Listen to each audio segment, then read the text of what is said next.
આવે એક ભજન લગભગ આવા પ્રસંગની અંદર કલાકાર બહુ ગાતા હોય છે કે છોડી મત જાજે મને એક લીયો વણઝારા મને મૂકી મત જાજે તો એક લીયો વણઝારા.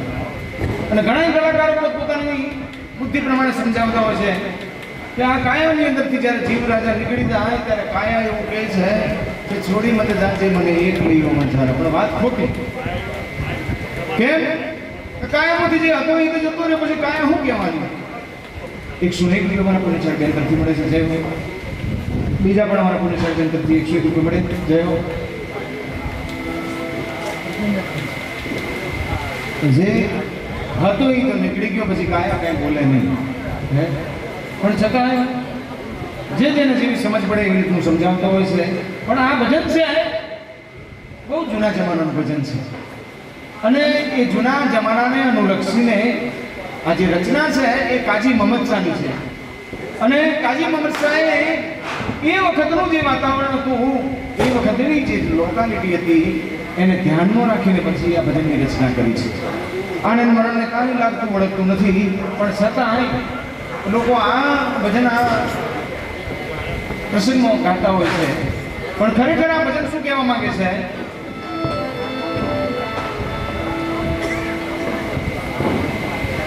એક વખતે એક લાખા નામનો વણઝારો નાનપણમાં એના લગ્ન થઈ ગયા. જ્યારે તે મોટો થયો એટલે એના મા બાપ ગુજરી ગયા. ભાઈ ઘરની અંદર કોઈ ભાઈ કુટુંબ પરિવાર બીજું કોઈ હતો નહીં, પોતે આપણને એકલો. 20 વર્ષનો થયો એટલે ઘરની અંદર કામના વખાપડે રાંધવા ચીંધવાના હાથે એને વેપાર હતો. પોતે હાંડણી પર પોટ ભરીને જાય એટલે ગામું ગામ એ વેપાર કરતો. આ કામના વખાપડે એટલે આડોશી પાડોશીઓએ આ લાખાને કીધું કે લાખા ભલા માણસ તારી વહુને તેડી લાવને કે છે. લાખો કે પણ ક્યાં લગ્ન થયા એ જ ખબર નથી ને કે છે. અને કોની હારે ત્યાં એ ખબર નથી કે છે. અને કોને તેડી લાવવું કે છે? કોણ? ભલા માણસ કે છે અમે તારે એનું સરનામું દઈએ કે તારા સસરાનું તારી સાસરીનું જે ગામ છે એનું અમે તને સરનામું દઈએ, જા તું તારી પત્નીને તેડી લાવ. આજુબાજુમાંથી પૂછી સરનામું લઈ અને લાખો એની હાજરી જવા માટે નીકળી ગયો.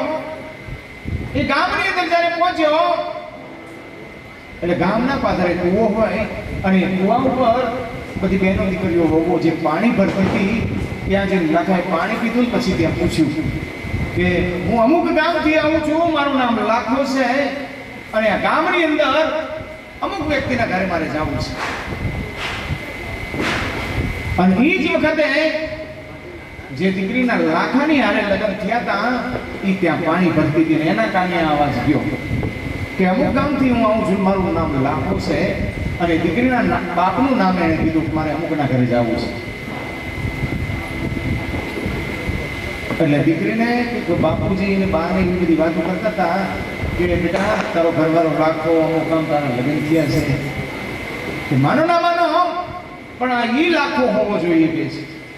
અને મારા બાપનું સરનામું પૂછે છે ત્યારે સંસ્કારિક મા બાપની દીકરીએ ઓલા લાખાને એવું કીધું કે મહેમાન તમે મારી વાહે વાહે હાલો કે છે, હું તમને એમનું ઘર બતાવું.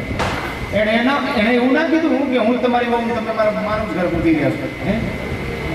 એણે બહુ વિવેકથી વાત કરી કે તમારે જેના ઘરે જવું છે મારી વાહે વાહે આવો કે છે, હું એમનું ઘર બતાવું તમને.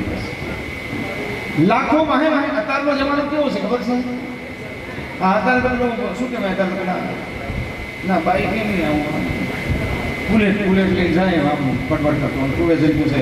હા અને ત્યાં જઈને વળી પછી ઓલી દીકરીને ખબર પડે કે આ તો ઈ જ છે તો દોડો ઘડો રાખા કુવાની અંદર બુલેટની વાહે બેસી જાય કે કલાક તો આપણે રખડીએ એ પછી જઈશું ઘરે કે છે. બોલો હા ક્યાં એ જમાનો ના જમાનો. પોતે પોતાના ઘરની નોસરી લગી પહોંચી ત્યાં એના બાપુજીને હાથ કરે કે બાપુજી અમુક ગામથી મહેમાન આવ્યા છે. ત્યારે એના બાપુજી હાથ સાંભળીને બહાર નીકળ્યા કે ઓહો ક્યાંથી કે છે? અમુક ગામથી મહેમાન આવે છે. એ તો બેટા તારું હા હર્યું કહેવાય.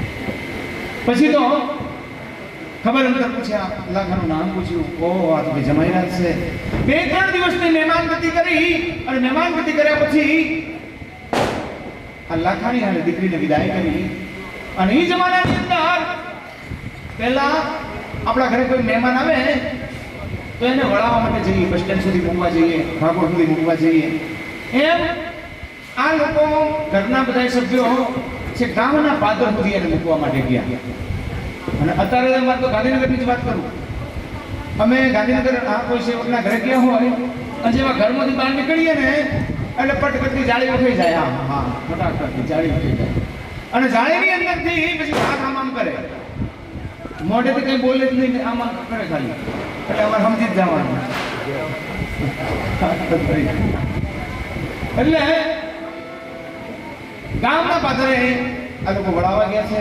લાખાએ કીધું કે તમે બધા પાછા વળી જાઓ, અંતર ખૂબ લાંબુ છે. ઘરના બધા પાછા વળી ગયા. લાખાએ એની પત્નીને કીધું કે કન્યા હાલ સવાર થઈ જા, પંથ લાંબો છે ગઈ છે. બંને જણા સવાર થઈ જાય છે, હાંડણી મારી મૂકે છે. બરોબર મધ્ય જંગલની અંદર એક ઊંચી એવી ટેકરી છે, ડુંગર છે, અને એ ડુંગરની ઉપર થઈને જવાનો રસ્તો હતો. એટલે આ બંને જણા બરોબર ડુંગરની ટોચ ઉપર પહોંચ્યા. અને ટોચ ઉપરથી લાખાએ નીચે નજર કરી તો નીચે નાની એવી તલાવડી, અને એ તલાવડીની અંદર એક ભરવાડ ગાયો, ભેંસો, ઘેટા બકરા જેવી રીતે મોઢેથી વાંકા વળીને પાણી પીતા હતા, એમાં ભરવાડ વાંકો વળીને પાણી પીતો હતો. એટલે લાખાએ એની પત્નીને કીધું કે કન્યા આમ જેવો કે છે માણસ જેવો માણસ થઈ અને ઢોરની જેમ વાંકો વળીને પાણી પીવે છે. ગાયો, ભેંસો, ઘેટા બકરા જેવી રીતે મોઢેથી લીલા પાંદડા ખાતા હતા, એવી રીતે આ ભરવાડ એ પણ મોઢેથી લીલા પાંદડા ખાય. એટલે લાખાએ એની પત્નીને કીધું કે આમ જો કે છે આના ગુણની અંદર આવ્યું છે, આપણે કે છે અને ગુણદોષ છે કે છે. અને ત્યારે સમજુ બાબા આપણી સંસ્કારિત દીકરીએ લાખાને કીધું કે લાખા એને ગુણદોષ નથી કે છે, તો એને સંતોષ થયો છે કે છે. હું વાત કરે છે કે છે મારી વાતને તું કાપે છે. લાખા વાતને કાપવાની વાત નથી કે છે, પણ સાચી વસ્તુ છે એ હું રજૂ કરું છું કે છે. લાખો કે છે નહીં કે છે, ગુણદોષ બોલે છે. ઓલી વણઝારી કે છે મારાથી ખોટું ન બોલાય કે છે. ના કે છે ગુણદોષ બોલ. બંને વચ્ચે હમત પડી ગઈ. વણઝારીનું કેવું કે એને સંદોષ, લાખાનું કેવું કે ગુણદોષ. બંને વચ્ચે કે માનવા તૈયાર નહીં. ત્યારે લાખાએ ઓલી વણઝારીને કીધું કે હાંડળી પરથી નીચે ઉતરી જાય. ગુણદોષ બોલ તો મારી હારે, નહીં તો અહીંયાથી પાછી વળી જાય છે, મારે તારી જરૂર નથી. આ વણઝારીને નીચે ઉતારી દીધી અને પોતે હાંડળી મારી મૂકી છે. ત્યારે વણઝારી લાખાને હાથ કરે છે કે એ વણઝારા તું મને લઈ જા, તું ભૂલ કરે છે કે જેમ જેમ લાખો દૂર થતો ગયો એમ એમ વણઝારી એ ડુંગરની ઉપર એક દેરડી છે ને દેરડીની ઉપર ચડી અને અહીંયાથી હાથ કરે છે કે એ લાખા ખરેખર તું મને લઈ જા કે છે, ભૂલ કરે છે કાકા. પણ લાખો માનતો નથી અને આંખોથી ઓઝલ થઈ જાય છે. અને ત્યારે આ વણઝારી એને હાથ કરે છે. કેવું કરે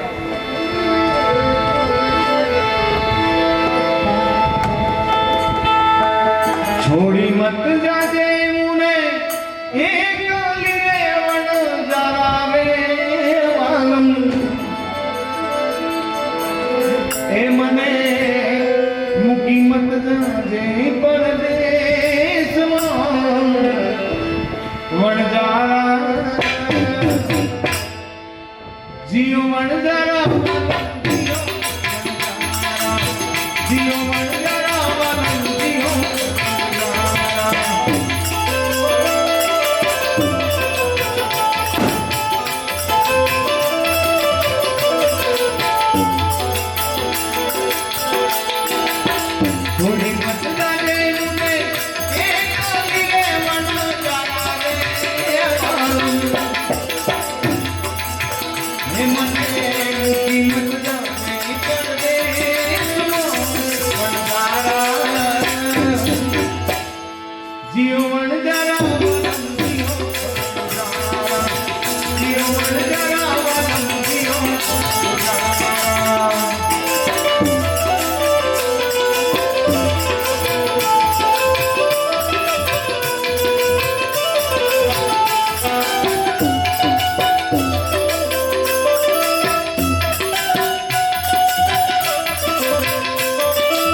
લાખો આંખોથી ઓઝલ થઈ ગયો.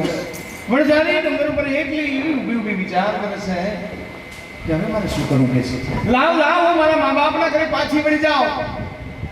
પણ બીજા ક્ષણે એને વિચાર આવે છે કે કદાચ મારા મા બાપના ઘરે હું પાછી જઈશ તો દુનિયાના લોકો મારા મા બાપને મેણા કરશે. એવી તો શું ભૂલ આવી કે એને તરત પાછી તગડી મૂકી ગઈ છે.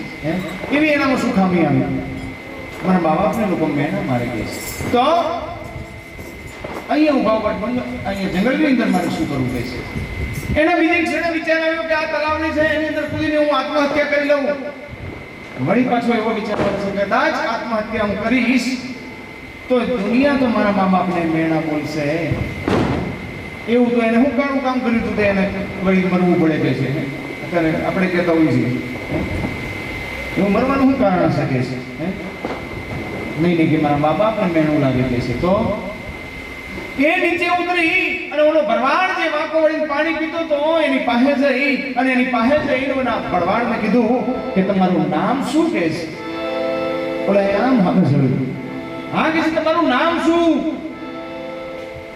ત્યારે ઓલા ભરવાડે આમ સામે જોઈને કીધું મારું નામ ભલો. ઓહો ભલો કે છે તમારું નામ? એમ તો કે છે મારું નામ ભલી. ઓહો તમારું નામ ભલો મારું નામ ભલી કે છે. એટલે વણઝારીએ તરત જ કીધું કે હું તમારી પત્ની. બોલો કે છે હે? વણઝારીને એમ થયું ખબર પડતી નથી પત્નીનો. એટલે એને કીધું દેશી ભાષામાં કીધું હું તમારી વહુ. ભરવાડ કે છે બહુ કે છે મને શું વાંધો છે કે તો કે ઘરે કોણ કોણ છે કે છે ઘરે કોઈ નહીં કે છે, બા એકલા છે કે છે, બીજું નહીં કે છે, હું બા બસ બીજું કોઈ નહીં. તો એક કામ કરો, આજે ઘરે વહેલા જવાનું છે, ગાયો ભેંસો કેટા બકરા બધું લઈ લો. બંને જણા લઈને પાછા વળી ગયા છે, વહેલાસર ઘરે આવે છે. ત્યારે બહારથી ઓલો ભરવાડ એની માને હાથ કરે છે કે બા બા હું વહુ લાયો. અને છેલ્લા રૂમની અંદરથી એની બા ચમકી ઓર હોય, મારો બાંડો હે આખી જિંદગી જાય તો કોઈ વહુ હાલે અને પાછું એ કહે છે કે હું વહુ લાયો. જેવી બહાર નીકળીને આમ જુએ રૂપ રૂપનો અંબાર આ વણઝારીને જુએ, એની બા વિચારમાં પડી ગઈ.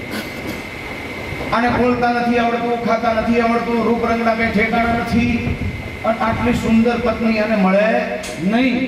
નક્કી આ જંગલની અંદરથી કોઈ ડાકીની સાકીની ભૂત પિચાસીની પ્રેત આને વળગી લાગે છે. એટલે એની માએ ઓલી વણઝારી આગળ આવી કીધું કે ભાઈ સાહેબ આ એકનો એક જ છે કે છે, આના ઉપર મારી જિંદગી છે, તું આને છોડી દે. હતી અહીંયા પાછી જતી રહે, બીજા કોઈને પકડજે, પણ મારા દીકરાને તું છોડી દે કે છે. ત્યારે ઓલી વણઝારી સમજી ગઈ કે માને કંઈક સમજવામાં કંઈક ઓળખવામાં ભૂલ થાય છે. એટલે એ વણઝારીએ એમ કીધું કે બા તમે જેવું સમજો છો એવું નથી, હું કોઈ ડાકીની સાકીની ભૂત પિચાસીની પ્રેત નથી કે છે, પણ ખરેખર હું તમારા ભલાની બહુ ભલી છું કે છે. હે હાચે હા કે છે બા હાચે પૂછું તો કે મારા ભલાનો બહુ સુધરી ગયો કે છે.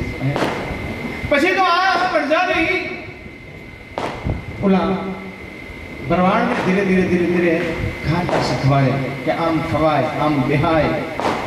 ધીરે ધીરે એને બોલતા શીખવાડે, આવી આવી વાત કરાય. ધીરે ધીરે એને લખતા વાંચતા શીખવાડ્યું. ધીરે ધીરે એને ગામના ચોરે બેહતા શીખવાડ્યું. અને ત્યાં બેઠા બેઠા આખા ગામની પંચાયતી કરવા માંડ્યો. ભલો જો સ્ત્રી હારી હોય ને, આમ તો બધો ભલો ભલો કરતા હતા કોઈ ગામ, પણ સ્ત્રી હારી મળી ને પછી આખું ગામ હું કહેવા માંડી ભલા કાકા ભલા કાકા. અમારા હતું ગામમાં ભાઈ રામભાઈ કરીને હતો, એની જૂની બહુ હતી હારી હતી, તે બધા બોલાવે કે રામભાઈ રામભાઈ રામભાઈ, અને એ મરી ગઈ નવી લાવ્યો. આખી વાત જ બદલાઈ ગઈ કે જીવો કેટલો રોમલો લીલાડી ઘરવાનો છે બોલો. એટલે આ સ્ત્રી ઉપર ફેર પડે છે. એટલે આ ગામના ચોરે બેહી ગામનો મુખી થઈ ગયો છે. અને એમ કરતા કરતા ઘણો સમય થયો, અને એક વખતે આ લાખો વણઝારો પોતાની સાંકડી પર પોતો ભરી અને ગામની અંદર વણજ વેપાર કરવા માટે આવેલો. ત્યારે ગામના ચોરે જે આ મુખી બેઠા છે એને આવીને કીધું કે મુખી તમારા ગામની અંદર આવે છે, જે કઈ લેવા કરવાનું હોય ને એ લઈ લો કે છે. ત્યારે ઓલા ભલા કાકાએ એનો જે પેલો નોકર હતો પટાવાળો હતો એને કીધું કે જા તારી ભલિકા કેમ કે અમુક ગામથી લાખા નામનો વણઝારો આવ્યો છે, એની કોઠોની અંદર વણજ વેપાર લાવ્યો છે, આપણા ઘરની અંદર જે કાંઈ ખૂટતું કરતું હોય એનું લિસ્ટ બનાવી દે છે. ઓલો નોકર દોડતો દોડતો ઘરે આવે, ભલિકા કી ભલા કાકાએ એવું કીધું છે કે અમુક ગામથી લાખો વણઝારો આવ્યો છે, વેપાર વણજ લઈને આવ્યો છે, આપણા ઘરની અંદર જે કાંઈ ખૂટતું હોય એનું લિસ્ટ બનાવી દો કે છે. ઓલી વણઝારી ચમકી ગઈ છે, કોણ આવ્યું છે કે અમુક ગામથી લાખો આવ્યો છે કે લાખો? હા તો તારા ભલા કાકાને એવું કહે છે કે વેપારી આપણા ગામનો મહેમાન કહેવાય, તો એ મહેમાનને આજે આપણા ઘરે લાવો કે છે. આજે હાજે વાળું પાણી કરશે, રાત રોકાશે, વિશ્રામ કરશે, અને પછી સવારે જે લેવાનું હશે એ લઈને પછી આપણે એને વિદાય કરીશું કે છે. નોકર દોડતો દોડતો પેલા ભલા કાકા જોડે આવ્યું કે ભલા કાકા ભલી કાકી તો એવું કહે છે કે આ જે વેપારી આવ્યા છે એ આપણા ગામના મહેમાન કહેવાય કે છે, તો મહેમાનને સાચવવા પડે કે છે. આજની રાત આપણા ઘરે રોકાશે, વાળું પાણી કરશે, અને સવારે આપણે જે લેવાનું છે લઈને પછી વિદાય કરીશું. ત્યારે ભલો કાકા કે જોયું કે છે મને તો આટલી ખબર નથી પડતી, પણ મારી પત્નીની જો કે છે વાત કે છે કેટલી સંસ્કારી છે કે છે, તું અતિથિ કહેવાય, અમારા ગામનો મહેમાન કહેવાય કે છે. એને ખબર પડી ગઈ છે, હાલ આપણે ઘરે જ આવી ગઈ છે. બંને જણા વાતો કરતા કરતા કરતા ઘરે જાય છે ને દૂરથી આ વણઝારી જોવે છે કે ઓહો આ જંગલમાં ઉતારીને ગયો તો એ જ લાખો કે છે. પોતે ઘરની અંદર જાય છે, રાંધવા ચીરવાનું બધું તૈયાર કરી દે છે, હાંજ પડી ગઈ છે. પછી એની સાસુએ કીધું બેટા લાવો હું બંનેને પીરસી દઉં. ત્યારે એની વહુ કીધું કે બા દર વખતે તમે પીરસો છો, કોઈક વખત મને તો શીખવા દો કે છે. ઓહો બેટા કે તમે પીરસો કે છે, જાઓ. પોતાના બાપના ઘરેથી જે વણઝારીના કપડાં પહેરીને આવી હતી એ કોઠીની અંદરથી કાઢે છે, ભરવાડીના કપડાં ત્યાગ કરીને પહેરીને તૈયાર થઈ જાય છે, હાથમાં પીરહણું છે અને લઈ અને ઓલો ભલો કાકો અને આ વણઝારો બેઠો છે લાખો એ બંનેને પીરહવા માટે આવ્યા.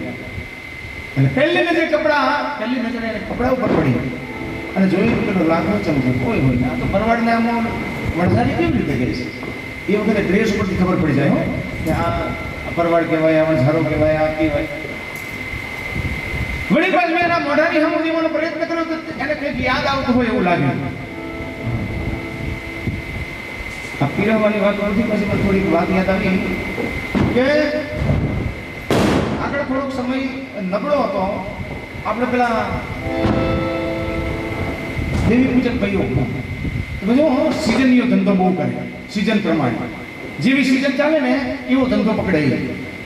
અને એક વખત વરસ બહુ મોડા આવ્યા એટલે ધંધો એ કઈ ચાલે નહીં, પણ આમને હે ને ધંધા કરવાના ધગસ બહુ હોય એમને. એટલે ઉપડી ગયા જગન્નાથના મંદિરમાં, ત્યાંથી હાથી ભાડે લીધો કે છે ભાડે હાથી લઈ જાય, ખવડાવશું પીવડાવશું પછી ભાડું આપશું કે છે. અને હાથી લઈને આવ્યા, ભગવા કપડાં માળાઓ હા તે બધું પહેરીને કમ્પ્લીટ કરી અને આખા ગામની અંદર ફરે, જ્યાં જ્યાંથી પૈસા આવે હાથીનું એ ચાલે ને એમનું ચાલે. એમ કરતા કરતા એક ગામની અંદર એક માજી અમને જોઈ ગયા, લગભગ 70-80 વર્ષના એ માજી.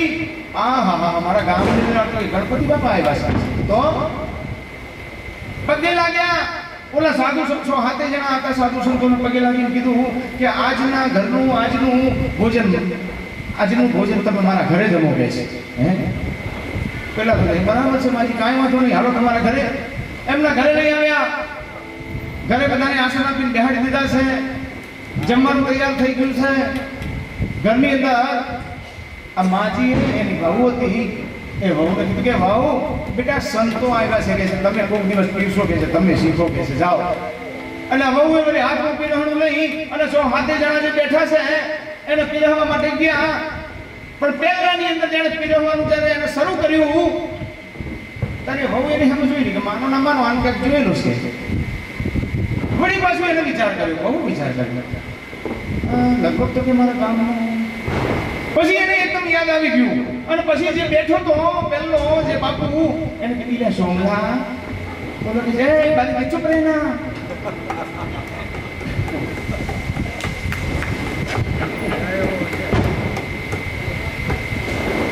अरे क्या बात करती है कैसे है, क्या बात करता है कैसे, कैसे बेकी बेकी बात करता है. अरे बालिके चुप रहना, मत बोलना. એટલે સોમલા તમારા ગામનો સોમલો હું તને ઓળખો કે છે લે અને આખા કરે છે તે બધું કહે છે. અને પછી પેલાથી રહેવાનું નહીં. अरे कैसे मुंगी रहना, मत बोलना, मैं अकेला सोमला नहीं हूँ, सभी सोमला है.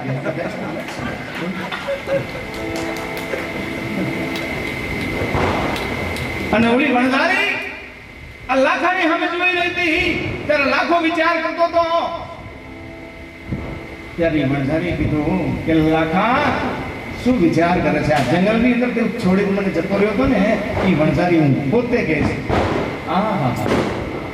હે અને આ તારી બાજુમાં જે બેઠો છે એ બીજો કોઈ નહીં, જે મોઢેથી વેલા પાંદડા ખાતો તો, મોઢેથી પાણી પીતો તો, એ આ ઈ જ ભરવાડ આજ ગામનો મુખી છે કે છે. એને ગુણ દોષ નહોતો, એને સંગ દોષ હતો કે છે. આ સંગ દોષ કે છે જો. પણ લાખા આ તો બધું વીતી ગયું કે સમયની વાત હતી કે છે. પણ તું ન સમજે ગાંડા કે છે, તું મને ઓળખી ના શક્યો. મેં તો મારો સંગ દોષ જો સાબિત કરી નાખ્યો, મારું જીવન જે હતું એ હવે તો આની આરે કંધાનું કહે છે. માટે હવે તું રોકાઈ જા કે છે ગાંડા, આજની રાત રોકાઈ જા, સવારે જાજે તું. લાખો ચક્કરીને આમ ઊભા થવાની તૈયારી કરતો હતો ને એને રોકે છે એ વણઝારી અને એને એવું કહે છે, લાખાને સમજાવે છે, સોનું જાણીને તારો સંગકાર્યો રે વણઝારા રે વાલમ, એ મારા કરમે પીટયો કથીર રે વણઝારા, જીઓ વણઝારા, જીઓ વણઝારા, થોડી જાજે ને એ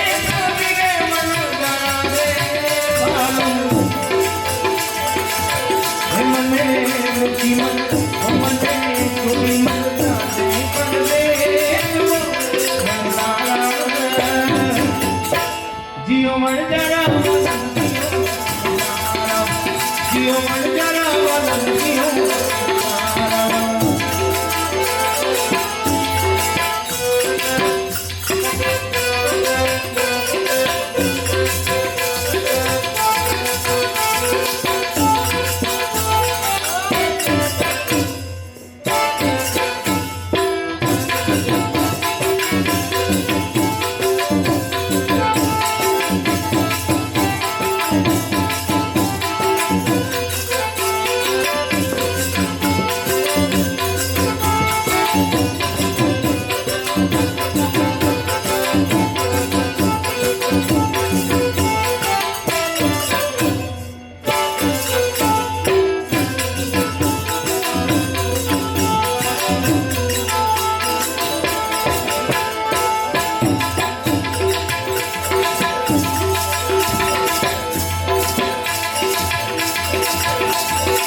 જીઓ જીવન જરા જીવન જરા